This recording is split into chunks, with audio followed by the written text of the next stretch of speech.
from Europe.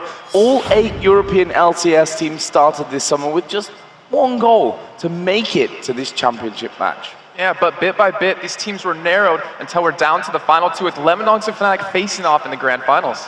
Well, both Lemondogs and Fnatic had brilliant showings in yesterday's semi-final series, sweeping away EG and Gambit, both in just 2 games. Yeah, and those wins, they not only secured a place in today's finals, they earned their berth into the Season 3 World Championship. They joined the wildcard winners Gaming Gear, Korea's Najin Sword, and Southeast Asia's Team Menensky as the first 5 squads to qualify. And today we'll find out the 6th team to join them as well, and the last squad from Europe that will be headed to Los Angeles to compete for the Summoners Cup. Yeah, today's 3rd place matchup between Gambit and EG literally means the world to these 2 squads. The winning team will be the 6th out of the 14 teams that will compete in Los Angeles. And while Gambit, EG, Fnatic and the Lemondogs came into yesterday's games already guaranteed a spot in Europe's in the European LCS's next season, Team Alternate and the Ninjas in Pajamas battled in the 5th spot for a place in that all-important spring split for Season 4. Yeah, and after the epic Game 1 that saw NIP coming back for the win after losing 2 inhibitors, which is not easy, Team Alternate came up with clutch again in these 2 straight elimination games to take 5th place and avoid relegation, which means that NIP now join SK and Meteor Makers in the promotion tournament where they'll have to win to get back into the LCS. Now let's take a look back at the wicked kills, brilliant aces and clutch combos that made day 4 of our broadcast here at Gamescom so exciting to watch. Season 1 champions Fnatic take on EG in the first semi-final of the European LCS Regionals. The SOAS Wicked matchup gets off to a fiery start. And he's going to chase him down. Actually flashing in there, the repel does come up, there's the jump back down, and they're going to be able to take him out. SOAS here burning from that ignite, and it will kill him off. Last tick of it, and Wicked probably breathing a sigh of relief after that one. Another dragon fight gives Fnatic the advantage. And now it's just Wicked to really take down. He's going to get rooted up. Too much damage coming his way. Actually managing to get 2 in the end. But that will be the first ace of this game going Fnatic's way. They lost 3 men to take the 5. Good fight overall. It's Fnatic that stormed through the first game and are 1 game away from World Playoffs. And there's only Crepo left standing, but for how long? He tries to get on the fountain. He will get through. SOAS tanks up the damage from that. They're going to take the Nexus, and Fnatic are going to win game number 1 of our best of 3 semi-final. In game 2, the Wicked SOAS matchup is one to watch once again. He's waiting under the tower with this one. There is the jumping. Are we going to see the kill coming down? Yes, we will. Wicked picks up first blood. Crepo shows us how to snipe with Zyra's passive.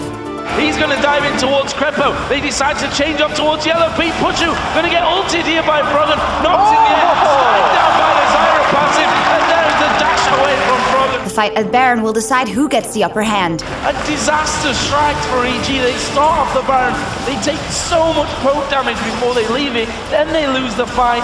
They've given this one up. Fnatic sweeps the series in an impressive 2-0 and secure their spot in the regional finals and at the World Playoffs. CG is kind of like the revenge. Losing would have been super sad and super disappointed, but beating them feels even better because it's like this is for last year.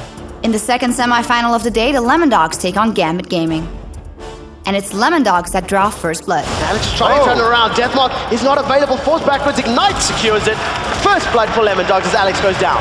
Lemondogs go hunting in Gambit's jungle. Gambit is now the team that has to respond. Gambit is the team that needs to move in there and check out what's happening. Zero throws himself. There's no flash for Diamond Prox. He does get stand up. Gold card is there. Now Destiny's being used as we do see Zoro bouncing all up in Gambit's face. Lemondogs show us why they finished number 1 in the league and are 1 game away from the final. It's Nukeduck's turn to show what he can do on Zed. Deathmark available. The Shadow Slashes come out. There's the Shuriken. A flash forward for Nukeduck and the Deathmark will pop. Oriana gets dropped. Lemondogs' team fighting is just superior to Gambit's. Zoro gets popped. Cell Division is there. All of the blobs sitting close together. And Darren is just going to get that area of effect damage down. He's ticking. He's going to be the next victim to fall as the Bloodwell pops as well. Dark Flight manages to get Diamond up before Tabs lands a critical hit and picks up a kill. 1 for 2 in this mid lane. And Lemondogs winning that fight. Nukeduck is dominating the game, as said. Now we see Diamond Prox been jumped on. Deathmark's going to go out. Does pop it even through the shield. Is not going to be enough. Nukeduck is unstoppable. 5-0-2. And he's making it look so easy. Lemondogs take down last year's Gamescom champions Gambit in a clear 2-0. And this is something that nobody expected. 66% of you thought that Gambit were going to win it. Lemondogs have 2-0'd. And a fantastic win there for the Lemon Dogs, and honestly, deservedly so after the season that they've had. And remember the vote that we saw for that. It was very in favor of Gambit, but Lemon Dogs yet again, after 21 plus times, finally show that they can win games even if they're not voted for. Well, and with 2 days of LCS player faction in our match history, let's take a look at the brackets. On the far right side, in the final match, it's up to the top-seeded Lemon Dogs and the second-seeded Fnatic. And of course, while in that third-place match, it's the number 3 seed EG versus the 4 seed Gambit. Well, if you guys want to keep track of all the LCS playoff action at home, you'll find everything that you need to keep updated with the brackets, the stats, and all the VODs over at lolesports.com. And of course, while you're there, you can also vote who you think is going to win today's matches. Go to the schedule in the top right corner, click the finals tab, and vote away. And then when you're done with all that and you've made your picks, head over to Twitter and let us know, who do you think was the MVP of the European LCS Summer Split and why? And hit us up at LO Esports and make sure to use the hashtag LCS. We're reading the best responses live later today, and if yours is picked, you'll win a Logitech G400S gaming mouse. All right, guys, we've got to take a short break, but when we return, it's a third-place match between Evil Genuises and Gambit with a trip to the World Championships on the line. European LCS Regional Playoffs. We'll be right back.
Welcome back to the LCS Regional Playoffs live from Gamescom here in Cologne, and it's time for our third place match as the Evil Geniuses take on Gambit. The winner of this game will earn a spot in the Season 3 World Championship. The loser is going to have to watch them from home, and while both of these teams come into this best-of-3 series of tough losses in the semi-final round, EG actually looked good during both games, especially in the early part of each one. Yeah, EG, they started off the game scoring some clean kills with a rotating hit squad composed of Wicked, Snoopy, and Froggen. In fact, Froggen went off in the second game as Fizz, but even that wasn't enough to earn him a win. Look at that score, 11-3-2, and they still were not able to pull a couple of games off of Fnatic. But EG, they faltered mid-game because of a lack of coordination, which is surprising because EG, they normally work well as a team, and they dropped 2 in a row to Fnatic.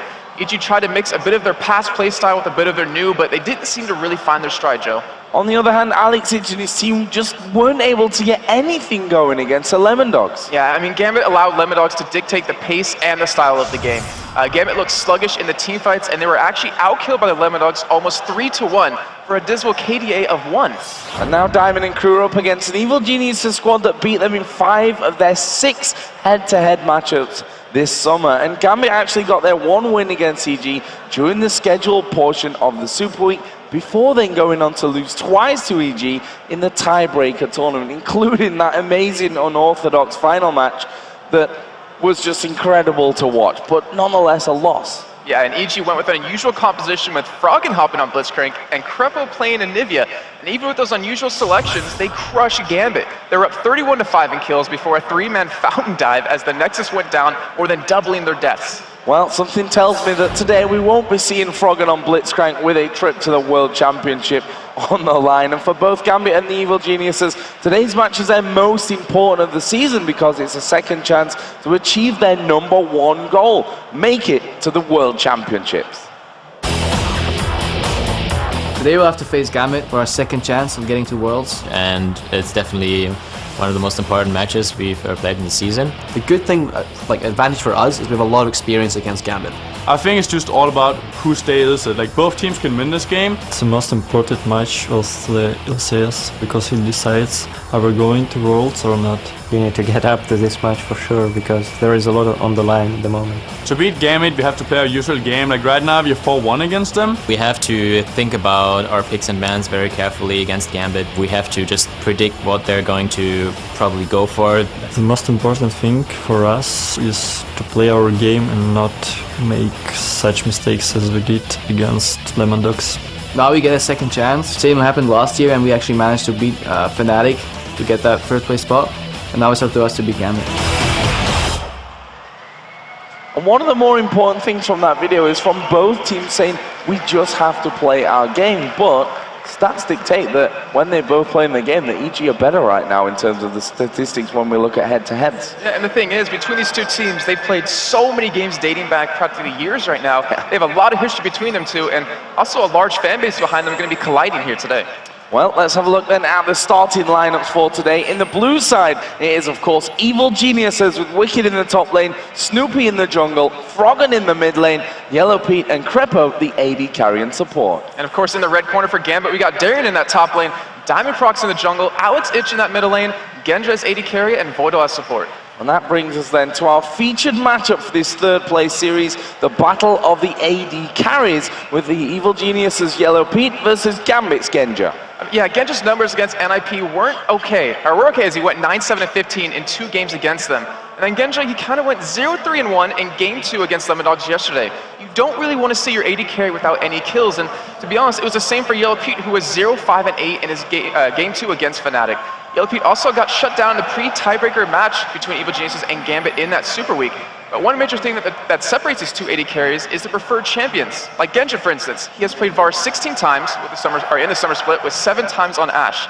Yellow Pete, however, has played Caitlyn 8 times, which he's done phenomenal on, Twitch 6 times, and Vayne 5 times. And one thing is for sure, if these teams want to win and make it to Worlds, their AD carries have to perform. Yeah, no real doubt about that one. And both have shown in the past that they can step up to that one. So before we get into Champions League, let's check out what you guys think about this one. Who you think is going to take the 3rd place and make it to Worlds? Well, according to LOEsports.com, 59% of you think EG are going to win this and earn a berth into the World Championships. Close, less than 60%. You know, that's not a massively one-sided fan vote here for EG, but it is in their favor nonetheless. And you know, the funny thing about this game is that when we talk about Gambit, often we say Gambit are a team that are rubbish when it comes to playing group stages, but my God, are they good when it really matters and it comes to playoffs. And you know, usually the last day of a tournament for Gambit is where they really, really shine. And if that's the case today, they're in for a treat and possibly a spot at Worlds. Well, speaking of last day of a tournament, I mean, look at the last week of the season. In that Super Week, they played phenomenally well. They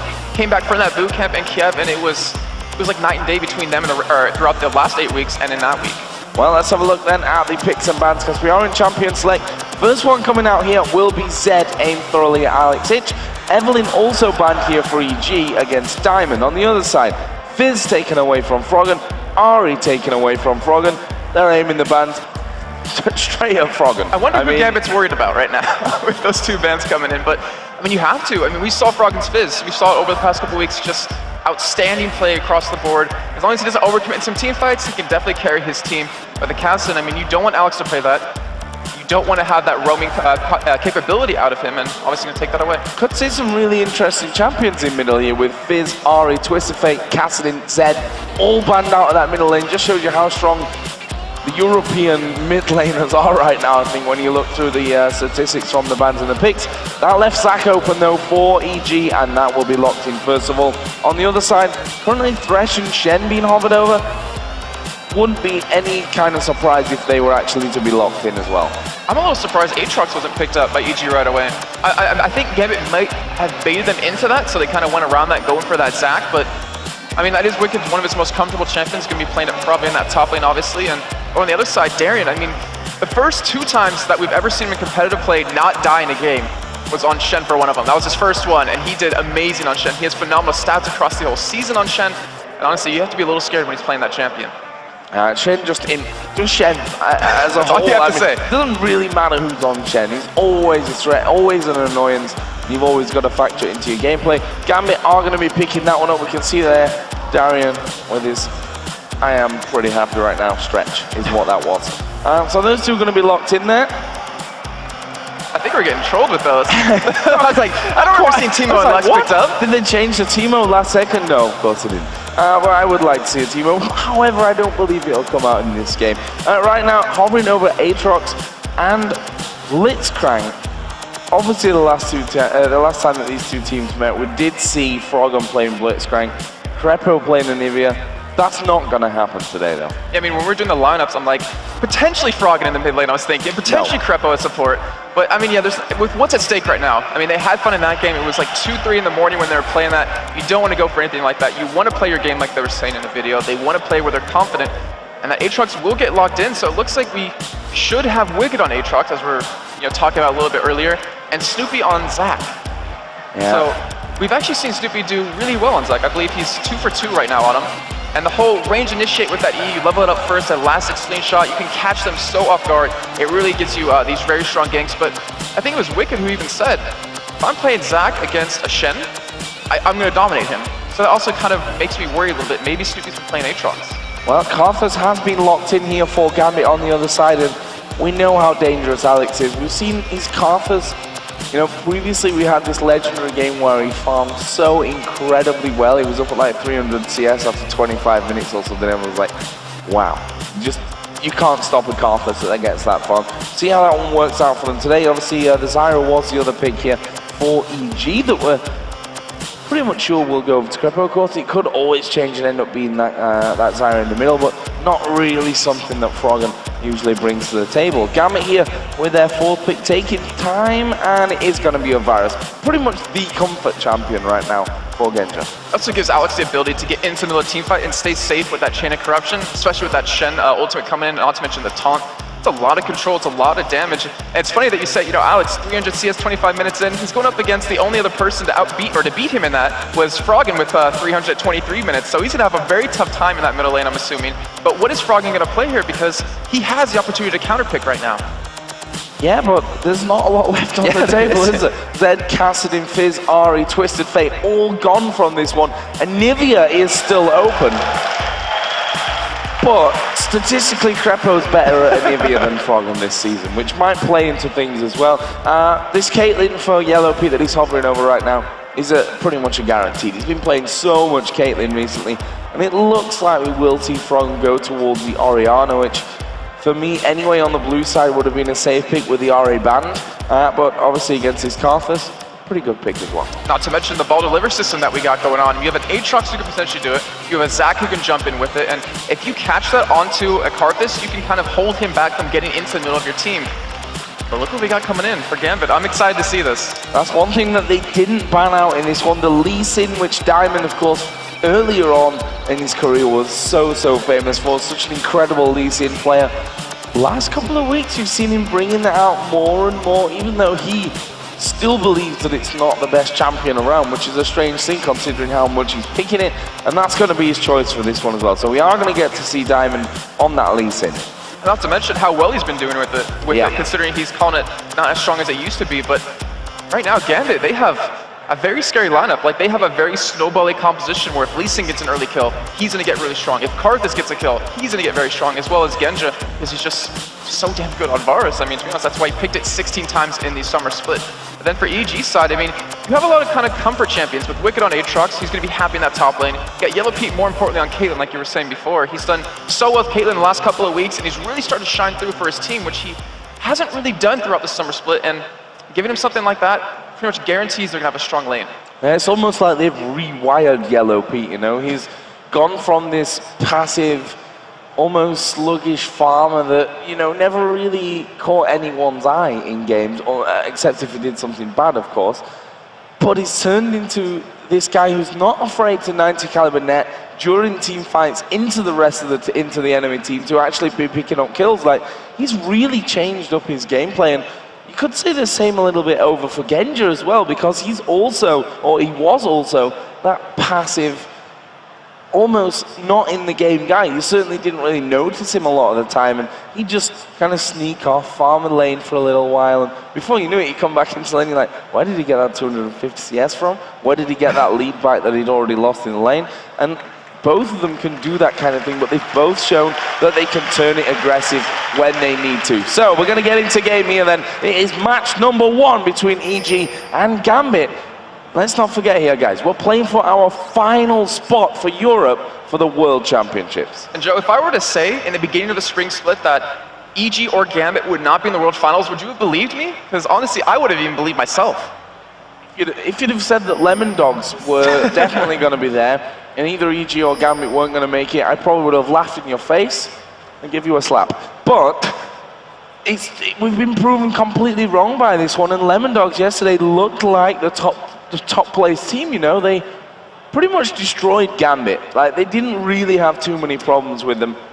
So incredible to see such new talent coming through. I mean, they're a very young team. Like, they are very young guys. So much talent coming through. EG and Gambit, more of the old guard, so to speak, of the European LCS. And, well, one of them is not going to be making it this year. Considering they were 3rd and 4th place last season, is just ridiculous to kind of even think about that. But, I mean, we are in a game and we do have pretty much nothing happening at level 1. Both teams just playing very passive. They don't want to get caught early on and kind of lose that first game that can kind of shut down your momentum. And Yellow P is currently sitting on a ward. So right now, Gambit, they know where EG's bottom lane is going to be, and they have the opportunity to lane swap if they want to, and it looks like they will go for that. They will send Genja and Voidal top lane against Wicked. Yep, against that Aatrox, which, honestly, Aatrox has been getting more and more, not only popular, but more successful in the actual games that we're seeing him as well. I mean, at the very start, we saw Darian running him in the top lane. We saw him coming up in the jungle a couple of times, but wasn't all that impressive. But if you look to the likes of Cyanide yesterday, who pretty much went unmentioned, by the way, through the plays that he made, this Aatrox has become incredibly valuable to all these teams. Right now, Gambit are going in towards that blue buff. Gonna be smited away there by Diamond, so that's an early start for them. EG on the other side are doing the same. They have to do this. Like, thing is, Snoopy's at his own red buff, and they're gonna be taking away the blue from Gambit. If they didn't do this, Gambit would have a strong 3 buff start right off the bat, and luckily for them, they do take that away. But now Snoopy, he's gonna be a little bit behind in levels, but then again, so will Diamond. However, in terms of effectiveness in the early game, I would say Diamond on that Lee Sin would definitely do a lot more. And you know, yeah, I mean, the Aatrox, it's kind of taken a while to get going. It's taken a while for people to finally figure out exactly how you play him. But we did see Wicked yesterday against Soaz, just 1v1 him around level 3, picking up that first kill, where Kennen should have an easier time. Yeah, and that was incredible to watch as well. And the fact that XPK after that said, that shouldn't really happen. Yeah. That really slowed our game down, put us in some real danger. But you know, Soaz did come back to obviously start winning out that lane with the Kennen as things went on. But in this one right now, a pretty defensive start. Obviously that blue buff trade-off that we saw in the early stages, kind of standard these days, honestly. Like, if someone goes to blue, you've got to counter it. Otherwise, you're going to be 1 buff behind at the start, and that is a horrible position to be in. And what's kind of weird about this one was, it went over to Yellow Pete, because Snoopy was at his own red, so he was able to get blue. He's able to shut the lane a lot quicker, and from that, I wouldn't be surprised if they try to take a very early turret, and then try to kind of swap the lanes around and give Wicked an easier time, because right now, it's currently 2 to 4 in CS. Yeah, it's not that much right now, but it's going to kind of have an impact as the game goes on. So Snoopy coming up to defend this top lane turret, as we see Gambit already putting pressure down on towards this mid lane. Diamond just hanging around there. He's going to be stealing away that Wraith camp. Interesting to see how Alex really does on this card. We said it before, farming machine. On the other side, you've got Froggen, who himself is a bit of a farming machine as well. Going to be interesting to watch how these two players develop throughout the course of the game. You can already see the pressure that's kind of happened on a Froggen, as we do see Snoopy going in for a gig on a Voidal. Yeah, they had a ward down there, but they're not going to be quick enough to react to that one. He's down below half health right now. Voidal's going down from this. Snoopy going to pick up first blood. Brilliantly done. And there we see the danger of that Zac jungle. That's Yellow Pete down at bottom. We saw Diamond coming as well for a bit of a try, but I think they were quite safe with that one, with Crepo down at the bottom to throw his CC out. But as I said, Zac jungle, they got a ward down in the top of river. We saw Voidal just kind of sitting there in the bush. It's like, I'm totally safe right now. No one's anywhere near me. And then you've got the Zac jumping straight over the wall. And with Shacker coming to the team, you just see the difference in Snoopy. He's so aggressive now. His ganks, I mean, over the past 4 or 5 games have really worked out in the early game, and he's doing a fantastic job, not to mention gets that early assist over to Wicked, gets that pressure in that lane. For Wicked now, I think he might have the possibility of 1v2 in here and actually picking up a kill. Fantastic job by Snoopy. Brilliant stuff, and that's actually going to give him a pink ward here early on. We see that Wicked has picked up a Doran's Blade with the boots in there. He obviously did start with that elixir as well, so you just see what he gains from that with just 20 CS on the board. Yeah, and that pink one, I'm thinking about where that's going to go. Maybe he wants to put it in that top lane and gank it over and over, get that Aatrox fed, get him going early on to get that early Blade of the Rune King. And you typically don't see junglers pick up a pink like that unless they're going to go for an objective like Dragon, or maybe go for an invade onto a buff. But or even on the other side, you know, they've got the kill, or the assist at least onto Wicked right now in that 2v1 lane. Why not shut down the Shen as well? Why not throw that pink ward into the enemy, try bush and go for that 3-man dive, which you've been seeing become a little less common at the end of the day, and a Shen underneath the turret, as we've seen many times before, is a dangerous thing. Oh yeah, to remember, we're on 3.10, so the turrets have a lot more armor that fades off as the game goes on, and even Kobe, I believe that was saying it over in day 1 of Gamescom, that even though with those changes, the games last like 30 seconds longer max. That's really about it, or on average, I guess I'll say. And right now, I actually do see a very early Dragon coming out of Gambit here. Wow, I mean, considering they just got ganked, and considering it's so early in the game, they're going to be going for it here. They're going to get it, and will we see lane pops come in after this? Yeah, and Gambit really having no problems with going about that one as well. They're like, well, they're not going to be challenging for that right now, so let's just take it. Let's go in there, let's take it. We've got enough power to do that at this stage. They do that nicely. Right now, though, Wicked is hammering away on this top lane turret. May actually be able to take this one away with another wave actually coming in behind him. Means he's not going to have to back up so that he doesn't actually tank that one up. And it's very possible that this is going down. Wow, so they're going to trade a turret for a Dragon, and now with this, you see the potential to have Wicked have a free lane to farm if he wants to, but then Gambit can do something they've done so well throughout this last week, is that denying farm, freezing lanes can really hurt the opponent, and EG, they have to be careful. If they let that happen, then they need to group up, force some fights, force some objectives, because then Gambit has to respawn, they can't freeze the lane. Well, it looks like we might end up seeing this 2v2 come down to the bottom lane. Shen just going home. Actually, I tell a lie, Darren is coming back down onto that bottom side of the map, so he's going to try and keep up the farm that he's got, and he's doing a decent job, considering that Wicked has really had a lot more free time up there. CS lead is not actually that big at this point. Yeah, and luckily he does, well, I'd say luckily he is ahead of Darren though, because we've seen how impactful Darren Shen can really be. And in the top lane right now for Gambit, they were trying to freeze the lane here, so I wouldn't be surprised to see Wicked, Snoopy go, group up into this middle lane, maybe go for a kill on Alex, maybe go for that turret. But we have to keep in mind, Alex is level 7, Darren is level 6, so that global presence out of Gambit is there right now. Let's see if that comes into play here in the coming moments. It could be very dangerous for EG. You've always got to, every single plan that you make in terms of, okay, it's going to be 3v1 if Snoopy comes down to this bottom lane, you've always got to factor that Shen into every single equation when that ultimate is available. So, see how that one goes. Wicked at this point, not really too scared, but hats off to Darian in this 2v1 situation with a lot more pressure on him. He's keeping up very well. He's been doing a great job, and if he goes for that Sunfire Cape as his first spy, he's going to be really strong. Snoopy finally did commit that pink ward over at Dragon, and he is kind of setting up towards this bottom lane. Maybe they want to go for the dive, but I think they just want to push that turret down, if anything. Remember, he just kind of goes back to his own jungle, and this is like the first time we're going to see him go, or the first time he's going to go back to his red, and all those buffs will be taken around the entire camps. So, let's have a look at the CS elsewhere. Karthus, Alex Hitch, 81 to Froggen 68 right now. Got himself that tier already stacking up nicely with the Health Crystal and a Doran's Ring. Other side, Chalice already done here for Froggen. And I was thinking back to EG's game yesterday where Yellow Pete, if he got ahead in CS, he would really stay ahead and really be impactful. Right now, he kind of has a lead over his his opponent. He hasn't really been able to build up any items just yet. And Diamond, who on this Lee Sin hasn't really been impactful in this game as he's trying to make these ganks work, but EG, they're just warding up so well to stop this.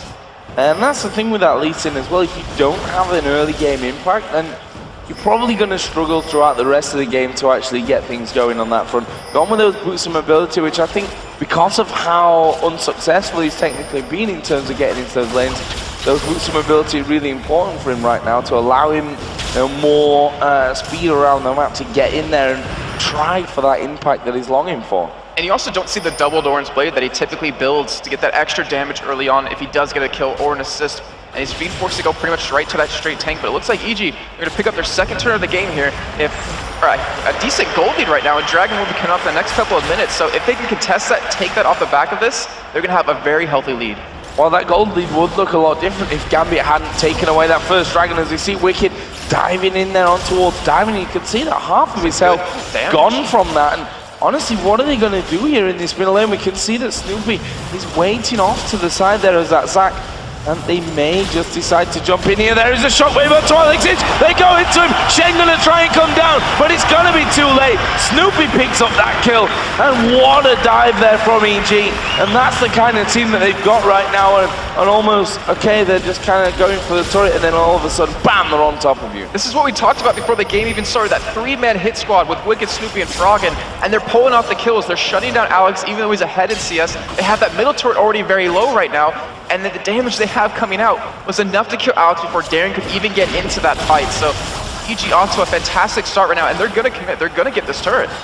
Yep, and that, of course, leaves No Stand United up for quite a while now, and a possible danger here for Gambit, as EG are going to take turret number 3. All outer turrets now down for them.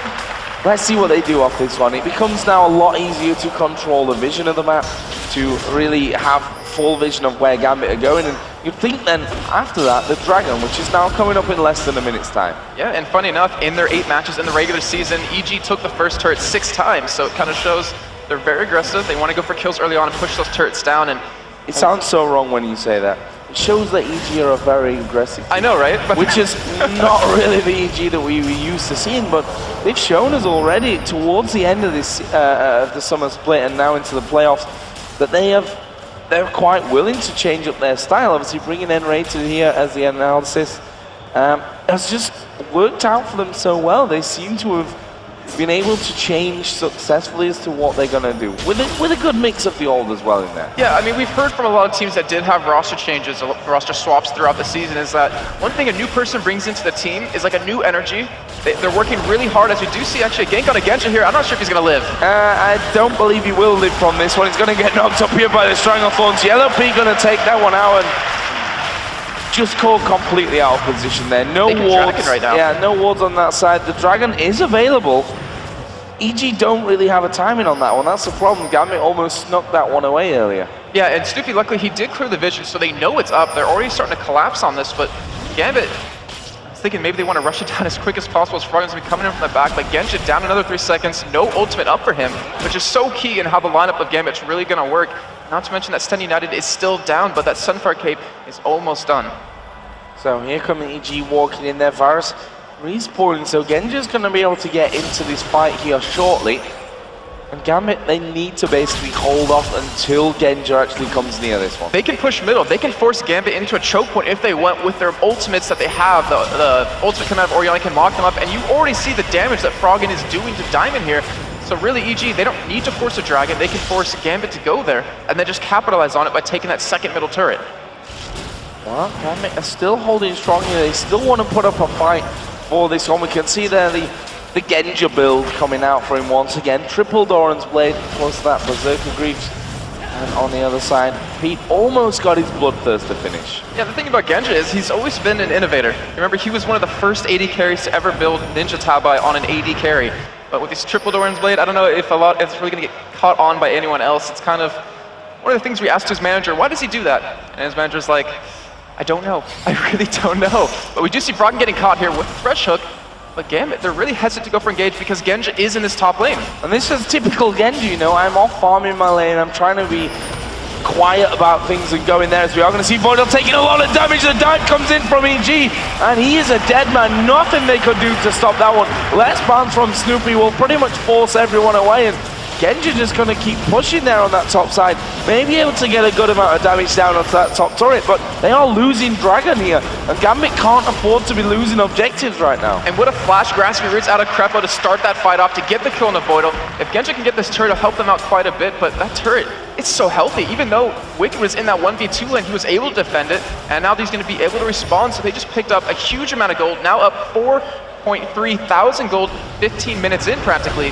And they're starting to get to that point where they're a major item completed for each person on the team, and when that happens, they can keep moving up, they can keep forcing these fights that Gambit has to react to.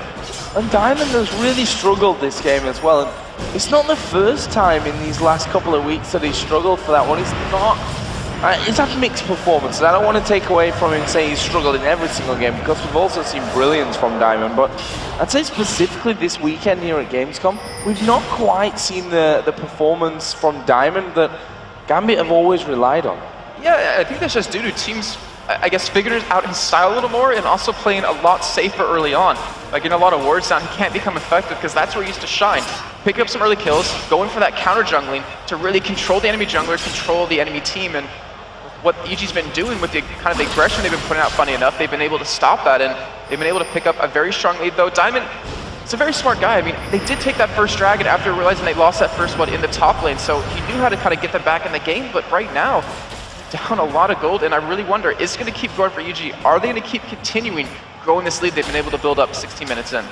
Well, I'm more interested in what their overall plan is for this one, because EG are a team that will keep this whole slow, but steady gold earning kind of game going on. You know, they're quite happy to earn a 200-300 gold lead every few minutes, instead of, you know, saying, okay, now we've got a few thousand gold, let's fight and make that gold lead so massive that they've got no chance of coming in back. So interested to see what style they really go for this one. We can actually see there that ward going down on the side. It's not the bush. No, not quite. And EG here are going to be pushing then on towards this bottom inner turret. There is the taunt coming down on towards Wicked, but we are going to see Snoopy there. There's a shockwave in the back as well. Diamond going so low from this this one. He will fall. It's a double kill for Froggen. Snoopy picked one up as well in that one, and now Alex in trouble. He's going to get rooted up. Going to be flashing in for it, but he's a dead man from that. We will be seeing that come through as Wicked going to life-steal his way to enough help from the Wolves to actually survive through that one. I guess I just answered my own question when I said, what are EG going to really be doing with this goal lead that they've got? No problem to go there on the turret, and there we see the statistics from Zach, and here is another replay of that fight. And look what they did. They just stacked everything on Ganja, blew him up instantly, then Diamond's forced to flash away, leaving Darian left all alone to himself, and exactly what you said. We're used to EG, we're used to see them have this lead and then just slowly increase it over time, but look how they've changed that up. Look how they've just been so aggressive with this lead. Even Alex going into the backline, getting exhausted perfectly, and look at Wicked. That was an amazing decision. That was quick reaction out of him just to heal up as much as possible. And even after that Karthus ultimate though, 3 members of EG were down to about 100 life apiece. That still shows that Alex, even though he's 0-2 now, he's been farming up really well. He still does a lot of damage, and EG has to respect that. Yeah, but the way that they controlled him from now, and if it weren't for the flash from Alex, wouldn't have got anywhere near as much damage out there as well, I think, at the end. And right now, EG yet to give up a single kill at this point in the game. And look at that kill spread as well. 3 for Snoopy in the jungle as Zach. He's just going to become ridiculously tanky at this point. 2 kills for 4 assists for Froggen, 2 for 4 for Yellow Pete as well. And EG, they're all stacked up towards the top side. These towers, they're all there. They could go for a dive here if they want to, or just to zone Diamond off completely, in which that is exactly what they do. And they're picking up another turn of the game, 5-0 for EG. And this is just so different to see out of them, but so refreshing to see. Darian trying to get that split push action going, and I'm sure that EG obviously need to react to that at some point in this one, but honestly, the way that they're pushing these inner turrets and Darian's kind of having to go on the outer turrets, yeah, they don't want to be losing turrets right now. This will actually be Gambit's first turret of the entire game at this point. Like, EG still have not so much to be worried about. The way that this one is going, they're in full control right now. They're dictating the pace of things. And Wicked, he is the man to go down there to actually fend him off. He should be able to do good damage to him. He'll hammer Darian, he'll kill him easy. Oh, he's flashing, yeah, he's they want him. But what are you going to do? Are you going to try and stand United out? No, because that's going to get interrupted. Froggen coming in from the side. He'll secure that one right in front of Wicked, who's like, oh my god, Froggen. Seriously? I just put in all that hard work. But it's a kill nonetheless. And Darian trying his best to get that one going, but you have to stay alive as well. You have to be able to get away after taking down the turret. And we were wondering what would EG do in response, and it's a pretty simple answer, just kill him. And then go for a push here. And I think Barrett even could become a likely possibility with the team they have, with Snoopy being so far ahead. He's going to be so tanky when he finishes that Randuin's Omen. And right now, EG, with all this aggression they've been able to put on, Gambit just seems to be caught off guard. I don't think they were really expecting this kind of EG to come out here. Yeah, I think they're going to force this Baron at some point in the near future, but I have to say as well, this weekend at Gamescom has been a bad time for teams taking Baron. We've seen a lot of steals, we've seen a lot of mistakes around that Baron itself, and do EG really need to do that right now? Look at the gold that they've got, look at the kill lead, look at the turret lead. Just everything right now is picture perfect for EG. Why spoil it at that Baron? Exactly. I mean, Froggen, he's going to have his death cap done soon. You have the tankiness on Snoopy to dive in. You have that passive off of Wicked to be revived, not to mention Snoopy's as well. Like, they have a good team to dive into the backlines of Gambit, even on a turret. And if you follow up with that whole ball delivery system thing, Genja, he's going to get blown up, but I guess they don't even need to worry about him. It's just kill Alex, and then they're fine. They can just win the game because that Randuin's Omen is just going to shut Genja down. And the thing about Wicked right now as well, that he's almost a perfect counter to Darian. Yeah, of course he doesn't have teleport, but Darian's not going to be able to stand United into a fight. Even if it comes then down to a 4 versus 4, EG is still going to have the edge on that one. Without that control of Shen, it's very, very hard for Gambit, even in that 4 versus 4. EG going for another Dragon. I'm actually thinking to myself is that I think EG can go for a 5-on-5 fight here, as we do see Wicked going in, but I don't think he's... Actually, no, they're going to be able to catch him because Trebly's coming around for blue. Yeah, they're going for it again, and what's Darian going to do again? Like I said, the Blade of the Ruin King coming out there for Wicked, slows him completely down. Yellow Pete picks that one up as well, and Wicked's like, seriously, that's 2 times now, guys. Let me have a kill on this, man. Alex Hitch has pushed down the second turret of the game, but I hate to say it, this is very reminiscent, if I can get my words out, reminiscent, there we go, of a lot of games that we see Darian. It's almost, I've given up Darian right now. Like, getting caught out, not really seeming to care too much, honestly. It's like, well, I'm pushing the lane. If I get caught out, I get caught out. It's kind of very tricky. Similar to those big losses earlier. It's kind of tricky though, because he's playing Shen, so it's like that is his job to do, but he cannot afford to keep getting caught. Maybe he needs to buy up a couple of wards here or there just to get that vision so he can be able to get out in time. But right now, EG 10-0, 22 minutes in. A fantastic, flawless game for them so far, and Diamond, he's trying to make something happen. Like you see him, he's trying to make these plays, but without his team behind him, they can't really do anything. Diamond has been a non-factor in this game. Like, he has not really been involved in this game whatsoever. We saw him going boots some mobility as early as he could to, you know, have more attempts almost. Not going damage the way that we usually see him. Things start to go off so that those kills are almost more safe. We saw him going boots some mobility, so he makes the attempts more frequent in the hope of actually getting something going from that one. And right now we're going to see Wicked going in towards Darian down in his bottom lane. Darian actually turning quite a lot of damage back around onto Wicked here, but his Aatrox, he can just light steal it all back.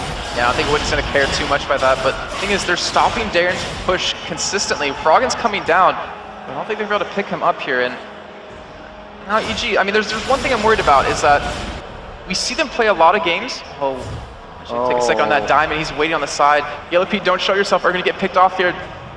And he might be in a very bad place. Yeah, Diamond's going to come around. This could be the first kill for Gambit. Yeah, that ace in the hole coming through, and Yellow Pete now going to be caught out completely. We see him kicked in there through that wall of pain, and, well, he's going to be a dead man. There is Diamond to actually pick up the first kill of this entire game for Gambit. And it's taken him 23.5 minutes in there, but finally gets a kill, finally gets some impact on the game.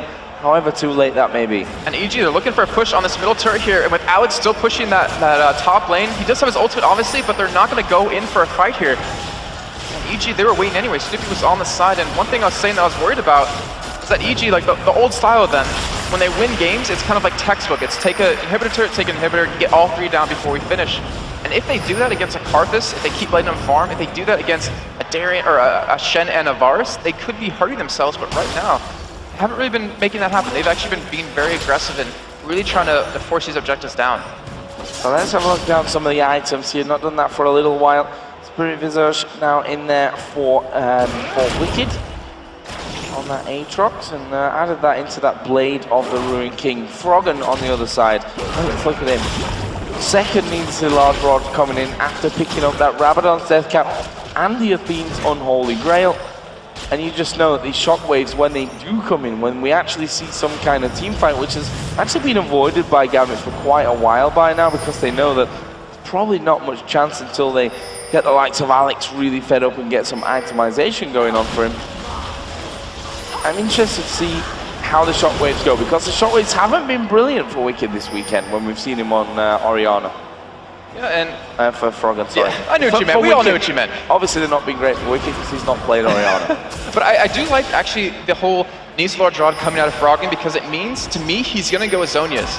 And why I really like that is the fact that he can Zhonya's the Karthus ultimate and use his Command Protect on Yellow Pete, who doesn't have to build magic resist right now. He doesn't have to do that to kind of counter it with the Protect always going to be on him. He's going for an Infinity Edge right now, and right with Gambit out of position, EG are just going to rush down middle lane. This is a total positional play here from EG. We see that Gambit, or EG knew that Gambit were on the top side of River, and they said, well, we've got you here, we've got you positioning. And we are going to be going in on towards this inhibitor turret. We are going to see Lee Sin coming around the back. They've got him for Yellow Pete, but in the end, he's going to be able to get away. They turn the damage around there on towards Diamond, and he is already down below half HP. Wicked doing so much work there at the back. Alex Hitcher's going to go down. Requiem's going to come in, but it's going to do not too much here. Wicked actually going very low. Does get his passive pop there at the end with a nice snipe down from Genja. But as the ace in the hole comes through, Voidal nicely blocking that one. Doesn't matter. They're going to be able to take this inhibitor turret and back off. That's a great job of them just to react to where Gambit was, to push that turret down, and really have to give Diamond a lot of credit. He got in the back. He kicked Yellow Pete into the middle of Gambit's team. Fortunately, I guess he didn't counter in the flash and the 90 cover net to get away. As we're going to see this replay one more time. You're going to see him. He's going to come in onto Crepo and just walk over with the ward jump to kick him in, but it just unfortunately wasn't enough. Yellow Pete was able to dodge that chain of corruption. Darren wasn't able to taunt him and lock him down, and he's just left on that side to do a lot of damage. And look where this shockwave comes down. It actually keeps Genja out of the fight for quite a while, which mitigates so much damage. And then Crepo getting the exhaust onto Alex, kiting him away with that. EG mitigated a lot more damage on top of that. So the thing is, You see Gambit engage into the backline, or try to get to the backline of EG, but they just kite you long enough before they can kill you. So let's have a look down the items once again, because we only got so far through that. And on the AD carry, so 3-1-6 for Yellow Pete, only that single death for his team right now, obviously when he got caught out on that top side of the map. Got a Bloodthirster, got the last wisp, but now you see his Caitlyn statistics as well, which are very, very positive for him in the playoffs. But also, if those statistics also to include the last 2 weeks, let's say, or specifically Super Week, if we're honest, would be even more impressive. This Caitlyn has really brought out the best in Yellow Pete recently. Yeah, I totally agree. It seems like he's taken this entire summer split to find that one AD carry that he really excelled on, and it looks like he was finally able to find it. And you know, in our featured matchup between Yellow Pete and Genja, we talked about the AD carries. They have to step up for their team. They have to be able to make the big plays if that team wants to be able to win and get into Worlds. And so far, Yellow Pete, he's been able to do that. He's been roaming with his team. But Genja, he's kind of done the opposite. He's been away from his team like the old Genja we used to know. He's been caught out multiple times and has those 2 deaths. Yeah, 2 deaths to his name. Darren is still trying to get that split push action going down. I think that's some fight Kate finished off early on. Got home guard boots in there as well. As another Dragon goes over towards EG, and that maintains a 10,000 gold lead here for EG. Wow, Frog, and he's not scared at all. He's just chasing him down. He got him down below half health already. That is just crazy.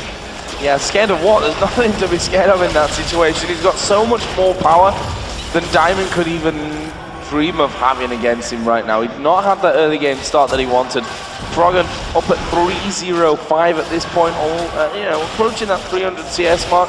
We are going to be seeing the first inhibitor of the game go down here. Gambit actually grouping up to try and stop this one from happening. And they seem to have scared them a little bit, as we do see the whole concert Snoopy.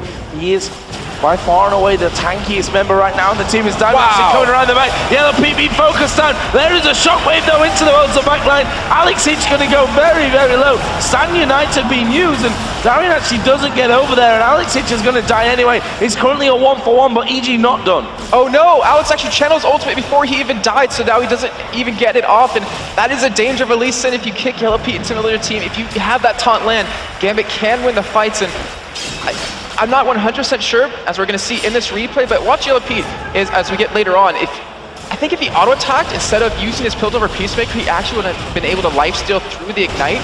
But as you do see, Kid's kicked in, you see Krepo standing in the middle, zones him off with that funnel that Gambit has to walk through, and there it is, the ultimate point of Alex, it gets killed because he thought he was already dead. Unfortunately, he just ends up dying. That would have been a lot of extra damage, but honestly, I don't think it really would have changed the fight around either way. Well, that leaves us at 13 for 3. Still a 10,000 gold lead here for Evil Genuises. 7-2 in turrets. And yeah, they've died a couple of times in that one, but still it's going to plan. Like, the good thing for EG is that if they make these mistakes, they've still got time to rectify them. Like, they're not at a point where, probably even if they get aced, they're still going to be ahead anyway in the game. But obviously that can change very, very quickly. It's not something that EG will certainly rest on in terms of that one. From Gambit's side of things, they need to make plays like that happen. And the thing is, look at where we've been fighting this entire time. It's always been on Gambit's side of the map. So if Gambit does win a team fight, they're not able to push any turrets down. They're not able to get any objectives off of that. So EG, they're going to be starting up Baron here. We have Darren actually down over towards the bottom side of the map. He doesn't have his ultimate available, but Alex, he's coming in from the side, and he has to be very careful. Yeah, and they're actually going to go off towards Alex here. Acing, they're all going to come through. He's down to half HP. There's a shockwave coming out. Let's bounce as well. Diamond is going to go down. Alex already dead. Voidal having to try and flash away, but Froggen will flash over after him. Double kill picked up by him. Can they keep going? Snoopy is chasing through. He has to back away. Cell Division was used up in that last fight, and that will be a 3-for-0 here for EG. They could go Baron, they could push now. They've got a lot of options with super minions raining into Gambit's base. They did commit a lot of ultimates into that fight though. They have to be very careful here, and with the super minions pushing, just like you said, they only have to bait them in. They don't really need to take this right now, but then again, there is no smite for Gambit. This should be a free take, and that was just a fantastic job by EG just to realize why potentially throw it at Baron, just take it safely. When Gambit comes in, turn around, fight him right away. They had great ward control to see where Alex was, and they come out with that Baron. So far, the plan that EG have obviously brought into this game is working out so well for them right now. Mikhail's Crucible coming in there as well for Crepo, an item which we've seen him going for more and more as things have gone on. Specifically this weekend, he's really been going for that a lot. Which is, you know, we don't talk about that item really probably as much as we should do because it is a massive thing. Yeah, I mean, look at the last fight that we saw EG pretty much lose 2 members. There was Yellow Pete going down. If he didn't get taunted, he would have lived. So you pop the Mikhail's Crucible on him, get him out of that taunt, give him that little bit of an extra heal, and then you, like, who is Gambit going to really lock down? And, you know, Cripple, he always said that's a perfect item on Sona, but he's been picking up on Zyra quite a bit. He picked up yesterday. I think he's picked up every game over these past 2 days now. And that item, if you hit the right person at the right time, if you're in the back of your team and you're not engaged on, then you can really turn fights around. So let's see how things move forward. Up to now, Froggen's Oriana has been very impressive. Shockwave's always landing for him. He's currently 6-0-7. But look at Snoopy, 5-0-8 on this stack. And we'll see if bans next time around a change. Even if Gambit were to, you know, stage a massive comeback and win this one, they probably think about changing their bans for this next game around. Because of how things have gone this time. Yeah, we've had a Twitter question a couple of weeks ago. It was, what was the most improved player throughout the summer split of LCS? And I think Snoopy is definitely a candidate for it over these past 2 weeks. He's really stepped up for his team. And just like you said, 5-0-8 right now, his engages have been spot on. His aggression and knowing the limits of his champion backing away when he needs to has just been perfect. And right now, with these super minions pushing middle, EG's not in a hurry to take this turret down. However, they have Caitlyn. They have that ability to siege this turret down very easily. As long as they keep Alex and keep Diamond away from their team, they're going to look very solid to take this inhibitor down. Well, you say that Snoopy's a candidate for that award of most improved player of the season. I'm just going to go out there and say he's not a candidate at all. He's actually is that person. Like, I don't see anyone in the league that's shown such a stark contrast from, you know, almost a point, which was the Shaka joining into the team. Right now, EG actually going to dive into this one. Snoopy coming in the back. Voidal going low. There is Darian, pulled him by the shockwave. He's not going to be able to live through this, or is he? He gets exhausted in there. They've dealt with Alex Cinch off towards the backside. Requiem going to come down. Pete picking up a double kill. Snoopy actually going very deep from this one. The turret hit there is going to be popping his passive off from this one. And, oh, actually, he doesn't have his passive available. I'm just lying as I go along. Froggen going to come in there as well. Takes down Voidal in the end. And look at those death timers now with the Shen and the Varus up. They may be able to finish here, EG. I don't think they should. I think they should back away, take that inhibitor turret, take the inhibitor, because with Genja up, with the poke he has, with the damage he has off the Infinity Edge and that Bloodthirster, they really need to respect it. And there's no point in potentially throwing a game when you already have this giant of a lead. Or they could just take both inhibitors and then finish off the game. We'll see how that one goes. Genja is still there. You'll see the damage coming out there from Froggen.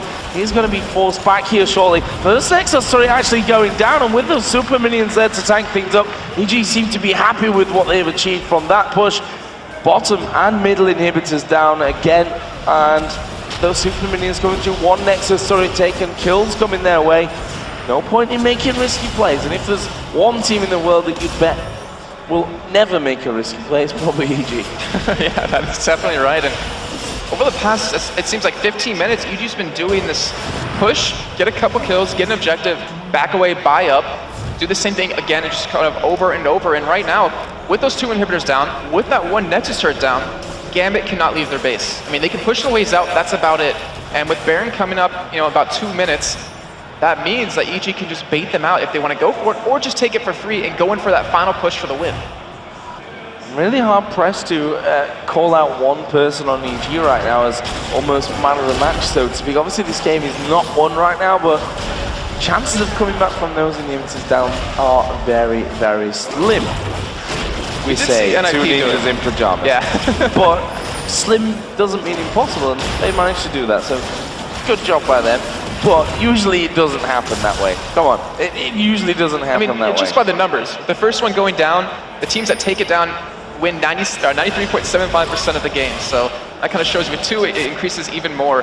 And right now, EG, they're not even going to wait for Baron. They're just going to go for a push on this top turret. They're going to let the super minions push in, and Gambit either have to go for a fight here, or they have to give this one up, and they have to go for the former of those 2 options. Look at Froggen's items as well.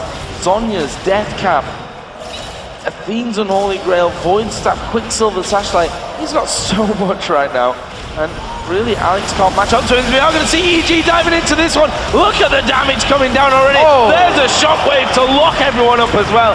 Alex is going to die from this one. He's going to throw the Requiem in there, but EG just don't care. Snoopy diving into the backline. There are only 2 men left here now for Gambit. And honestly, EG can win it right now.